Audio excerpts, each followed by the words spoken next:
নবী বলছেন, আল্লাহ আমার উম্মত যদি জাহান্নামে থাকে আমি কিন্তু জান্নাতে যাব না। আল্লাহ বলছেন আপনি না গেলে তো জান্নাত উদ্বোধনই হবে না। এবারে মামলা কি দাঁড়ালো?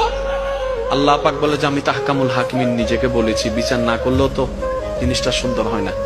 ও নবী একটা কাজ করেন, ওয়ালা সাউফা ইউতিকা রাব্বুকা ফাতারদাত, আমি কাউকে বলি নাই, আপনাকে না বলেছি। আমার সাল্লাল্লাহু আলাইহি রাহমাতাল লিল আলামিন কারো সম্পর্কে নাজিল করি নাই, আপনাকে দিয়েছি।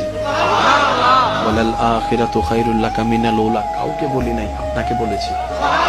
আর আমি আল্লাহ ভালো করে জানি আপনি হচ্ছেন উম্মতের দরদী নবী। আপনি নিজের জন্য কাঁদেন নাই, সন্তানের জন্য কাঁদেন নাই, পরিবারের জন্য কাঁদেন নাই, নাতির জন্য কাঁদেন নাই, যত কেঁদেছেন জীবনে সবকিছু উম্মতের জন্য। এমনকি হাসরের ময়দানে যখন সর্বপ্রথম আমাদের নবীকে আল্লাহর হুকুমে তোলা হবে, আমাদের নবী উঠেই জিব্রাইল আলাইহিস সালামকে প্রথম প্রশ্ন করবে, ও আমার ভাই জিব্রাইল, আমার উম্মত গুলা কোথায়? আইনা উম্মতি, আইনা উম্মতি, আমার উম্মত কোথায়? আমার উম্মত কোথায়? আমার উম্মত কোথায়? আমি উঠার আগেই নাকি আমার উম্মতকে জাহান্নামে দিয়ে দিয়েছো নাকি? কোনো আমার উম্মত কোনো জাহান্নামে চলে গেছে নাকি? জিব্রাইল বলবে, ইয়া রাসূলুল্লাহ, প্রথমেই আপনাকে তোলা হয়েছে, এখন আর কাউকে তোলা হয় নাই, প্রথমেই আপনি উঠেছেন। আমার নবী বলবে, আমার উম্মত গুলা কোথায়? জিব্রাইল বলবে, ইয়া রাসূলুল্লাহ,